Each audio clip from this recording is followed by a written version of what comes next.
Well, I'll start with obviously the last few weeks have been really challenging for our guys. A lot of good things we've had to get a chance to see up front and in person. Challenging both in all phases, physically, mentally, emotionally for our young team in our first real season. You got an experienced, deep, well-coached, winning football programs you're up against, and I think those challenges our guys have met head on. I'm proud of them for how they've taken that on. It's good to see, honestly, in a lot of ways for myself to pull back sometimes, as mad as we are as coaches and as much as we want to win and the ultra competitors we are and the stages we've been at in our careers.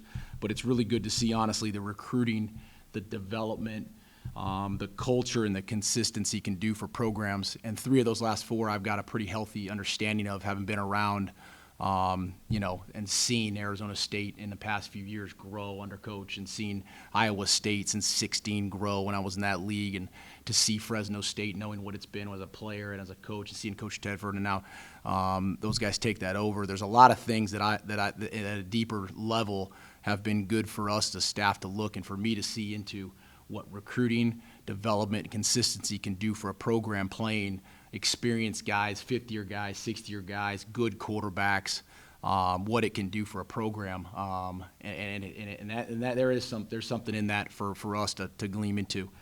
I'm proud of our guys in the way that they fought last weekend versus a very, very talented opponent on the road. They continue to fight and work hard each week and to bounce back. I think there's some really good stuff to glean through what we did. There's some things we definitely got to get fixed to pull that game out. We're disappointed we didn't get a chance to come home with a win in that. And that on the road, you're 8 points away. You're a couple plays away in 2 of these 4 games, inches in 1, to making sure that this first season altogether, true season, is something that we can continue to find a lot of good stuff in. So I think we started fast in each half, a 7-play drive for 60 yards and a touchdown, a 14-play drive for 95 yards and a touchdown, a first-play second-half starter to shut down the run game on a guy who's a national rusher. Obviously, they've got both skill departments on that football team that have been developed with the quarterback in place. So it's hard to be – they're a two-headed monster in a lot of ways. Put a lot of stress on our young guys who had to fill in on the back end. But our communication's gotten better. Our offense had some explosive plays and got us in that percentage where you can get the calculations start to turn over. We ran the ball effectively. Chuck had a heck of a day in all phases, running the ball and catching the ball, became a true weapon. And our identity showed, the things that don't require any talent. Our effort, our toughness, our commitment, our discipline, our pride is starting to show for a longer amount of time in the course of a game, and I thought that is something that I know we've seeded into the ground that'll last a lot longer than some superficial stuff. Corrections that need to be made. We got some fundamental and teach progression stuff we need to do. Obviously in protection that we're going to hone up. Defensively, the pass game fundamentals and technique versus talented guys is something we got to shore up on both sides. Players, coaches, all of us continue to be really intrinsic in that regard. And then guys who have to step up because of our lack of depth and injury it's just part of where we are right now, and those guys have to be engaged. So shrinking that gap between guys who've had who's had more reps than other guys is part of the process that we have to unfortunately be into.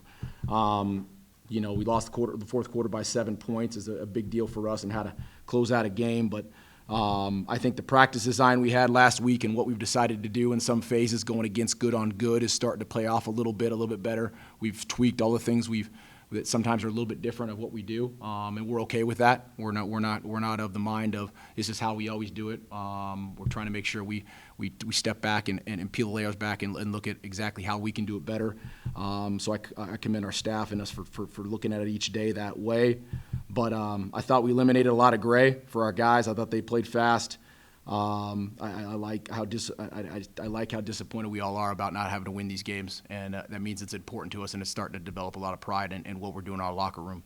But now we got a big week. We got another big week on the road versus a winning opponent, another really experienced group with a bunch of all guys back on defense are all seniors, all starters, who've done a really good job, and they've found ways to win. They're a very good group, and we got to go on the road and do it and try to fight our tails off again. So excited about the opportunity.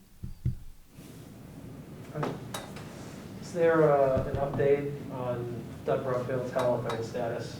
I get that today, this afternoon, once he sees the doctor again. It'll be the same thing. It'll be Doug will hopefully get a chance to go back with the ones if he's healthy this week and on Tuesday and see if we can get it back in there. If not, then Cam is obviously, as you've seen now, back-to-back weeks, either come off the bench or started and had to grow up fast.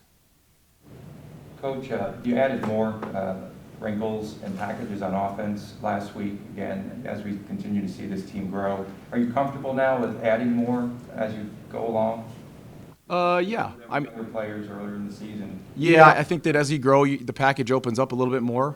Certain things you can do. I think certain things lend themselves to scheme, obviously, but I think that as we get a little further into how we can do things effectively, the playbook becomes a little more open, and we can see guys utilize tools, and we've got to be creative.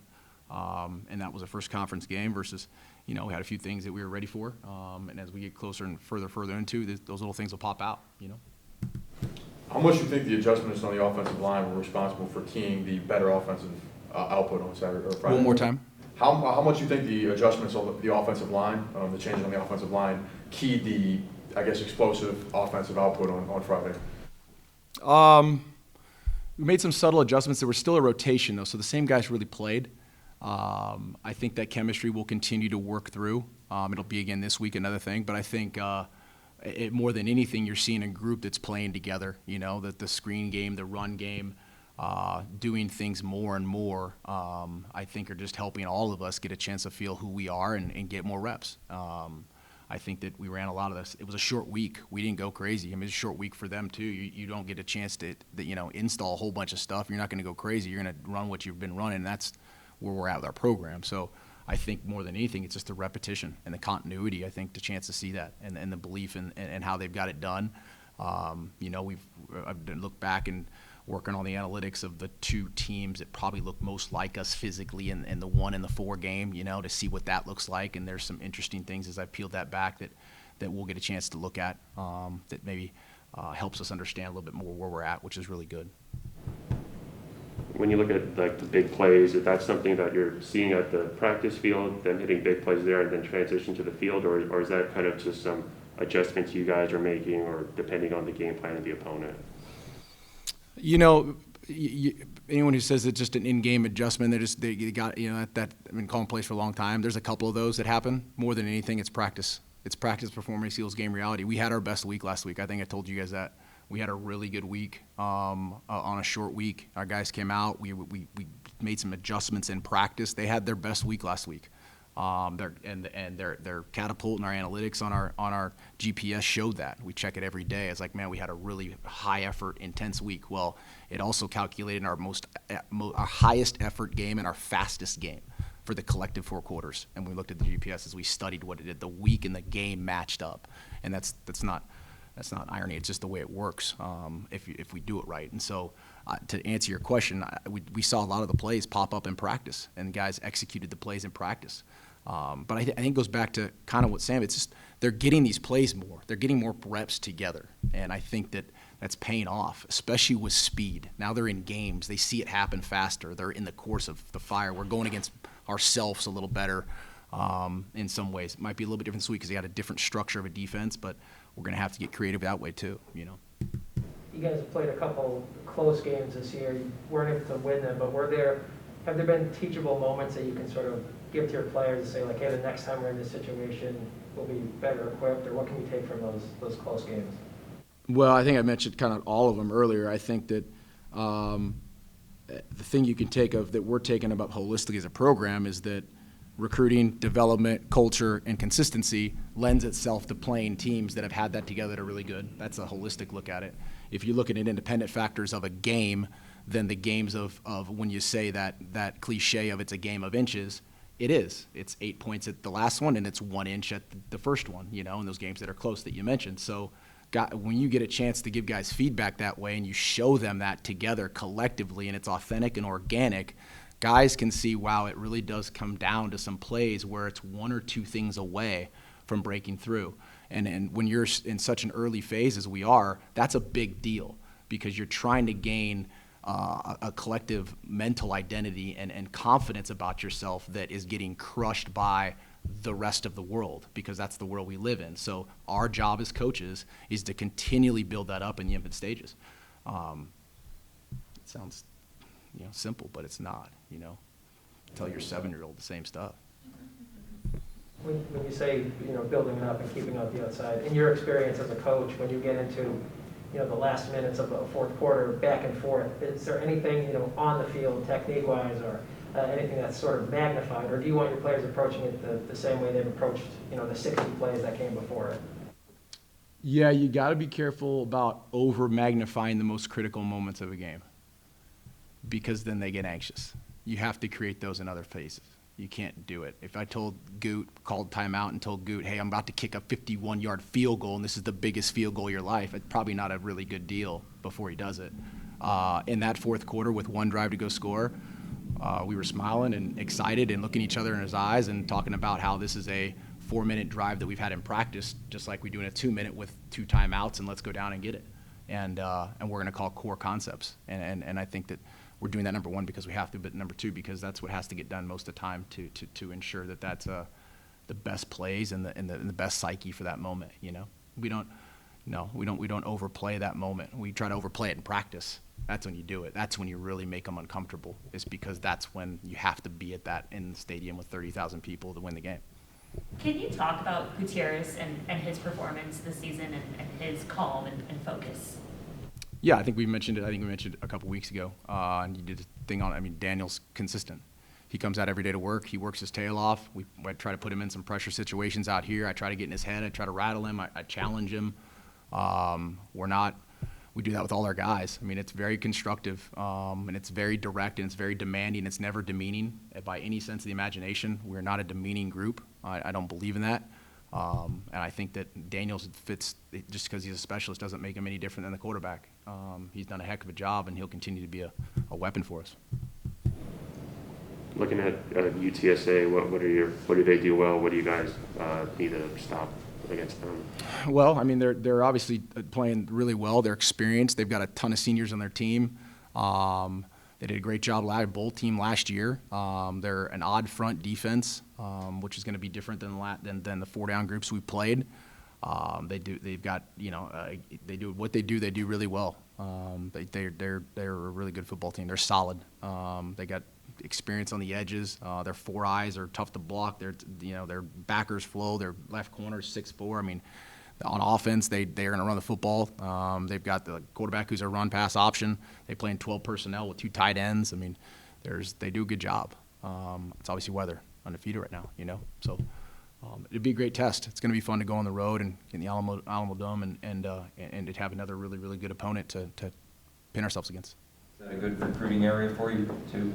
So far, so good. Yeah, we've done a really nice job in Texas. We got a lot of Texas guys who've recruited Texas for a long time, including myself. So it is San Antonio and Texas is a good opportunity for us to be out there and around. We'll have hopefully a couple guys that we'll get a chance to see. We think we've got, I think, 8 or 9 guys in the last 2 classes that are from Texas, and so that's a good recruiting hotbed for us. So it'd be good to get out there and do some stuff out in Texas. Have you played in Alabama? Yes. When was that? Want to know Oklahoma State versus Colorado? Have you talked to your guys just about the atmosphere in the Alamo Dome? No. Should I? I don't know. It was crazy when I was Sounded there. loaded. Your whole TCU Oregon thing, you long living that, aren't you? Riding that wave. What happened with Kyle Williams, and is he available this week? I hope so. He had a little tweak in practice. We hope that we laid off him a little bit last week to see if we could get him there. Hard for a wide receiver with a hamstring, because it's just what they do. I mean, they're race cars, man. And it's not so much the running fast; it's the stopping. That's what a lot of people want. The hamstring stopping and changing directions and change of pace is where the stress is. So he got out there in warm-ups, and it just didn't, you could tell, and there's not worth pushing him through it. And I mean, it's just a young guy and not a lot of depth, and guys had to step up, and I thought the receivers did. I thought Steve stepped up. I thought Tyleek stepped up. I thought any of those guys, and Zial had to step up, and we're going to do the same thing. The whole season will be like that, just because it's just where we're at, What led to Tyleek stepping up aside from just the opportunity? He had a really good week. He had his best week of football since we started here in January as a full football season. He was engaged. We've demanded a lot of him. He's never been asked to really be that understanding of the collective whole thing of the offense, and so that's been a challenge. And my hat's off to him because he accepted that challenge and he had his best week of practice. And I think that now he knows that's the line in the sand. That's now the expectation, and it showed up in a game. When you can have your best week of practice and you can tell a guy that, and then it shows up, is really when you can say, look, it's not an accident. You know, you were ready to roll, man. You were confident, and he did some good things. There's some things we got to fix in the perimeter game and some small critical error on one of the third downs, but that's growth. But I thought that, you know, he gave us a good spark. With other like receivers stepping up, how much does that help like the quarterback, especially if someone has to come in due to injuries, and how helpful is that for help or hurt? You take out Kyle and you got less experience with the quarterback. You know, Kyle's had a lot of reps with our quarterbacks, you know, so I don't know how it helps getting new guys in. It's got to help now because guys got to get a ton more reps to get timing with potentially, again, you know, Cam or Doug. They've had less reps with Kyle if he is questionable. So it doesn't help to have new receivers. Devontae Adams goes out last night. It's a different story. Does it help like you guys knowing that you have guys that can make big plays in situations like that? Yeah, absolutely. It's huge. Absolutely. To have Steve make some of those plays, to have Steve make two big plays, a third down play, a big play over the top, Tyleek break a screen, to have Jordan Jakes come back and find a spot there and an in-cut and a great catch. I mean, those are the things you have to have, you know. We're accustomed to having them in other places, but that's just where we're at now. These guys have to understand that's what we got to do. The expectation is to do that. And I think those guys, with the way we're running the football, have to be more and more ready to do that with the way that the box is going to look for his Chuck. And so that's the nature of the beast. With those O-line shifts, it was McDaniel to left tackle and Amani Trigg went in at right guard. Mm-hmm. What do you see from those guys on film that you like? You know, they did. I think they did a good job for a 1 week change in a short week. We moved over to see what David would look like at left tackle. I thought he did a great job there. We flipped it back and forth with him and Clayton. Then he went back to right guard. Trigg had his first week as a starter at the right guard. And both those guys in new positions for that week versus a good opponent, I thought did a nice job. Now, we didn't get everything we wanted. There's some things we got to clean up. And we're going to have another rotation set here this week to see how I can do, because, again, that takes some time to get that chemistry exactly where you need to get. You know, we've got to make sure we take some pressure off these quarterbacks and some protection. So those are things we had to clean up there. But I thought they had a good week together. You know, I thought they had a good week together. I'm excited for them to get through and correct the errors from last week. One last one. For quarterback rotation, obviously you need depth. So what's the chance that Tate Martell is back this week? I'll know about all those guys tonight. So if Tate's back, it'd be great. I'd probably anticipate Tate going through the bye week just to make it safe. That gives him an extra week. Pushing that plantar fascia is kind of a rough deal. It doesn't go away fast. I had that for a whole season as a player. That don't go away fast. So hopefully, I think if we get him, we get him. But I'm not anticipating this week. Thank you. Thanks, guys. Have a good day. Julio, what do you think worked up front on Friday? What do you think was the biggest key in having that kind of offensive performance from you guys up front? I think one of the biggest things we did before the game was just kind of have a mindset that just to attack, not to be tentative, and just have confidence. I think that was kind of the biggest thing we did before the game. Just from the past weeks, we were kind of worried about all the schemes and stuff and other things that the other team was doing. But I just told the guys, let's just attack them and just, just show how physical we are. And I thought that was pretty good. Yeah. How have you experienced that chemistry improving, throughout the course of the season so far? What things have improved, and where is there still room for growth as the conference season, really gets going after this game and the bye week and whatnot? I think we've done a better job on staying on guys on the run and being more physical. But I think the biggest thing we need to work on to help us kind of finish games is pass protection. I think that's a big thing we need to work on, and yeah. Julio, why do you feel like this week was the best week of practice for the whole team? I think we, as a team, we self-reflected and seen what things we could have done better, and just look back what other things we could do to get better, and it was really just self-reflection and realize like just the teams we played are pretty good, and just to look at the Fresno as just another team and not to worry about the rank, I would say. Austin, on defense, you guys have been able to force a lot of turnovers to start. What's kind of been the difference there to help you guys get those turnovers? Yeah, I would say pretty much for the whole offseason, there was a big emphasis on tackling and takeaways. That's how defenders get their money. So for us, we've been trying to focus on that throughout practice, getting takeaways during practice, stripping at the ball, trying to get picks, just find ways to get the offense the ball. So I think because of the emphasis we've been putting on it, it's been reflected on the game. Julio, as like one of the the leaders on the team, how do you kind of make sure everybody's doesn't get like too down after like a close loss like that? I would say it starts with the leaders on the team, like AJ, me, Chuck, Gio, Jacoby. I always tell them, like, when things not going well, not to show it, you know what I mean?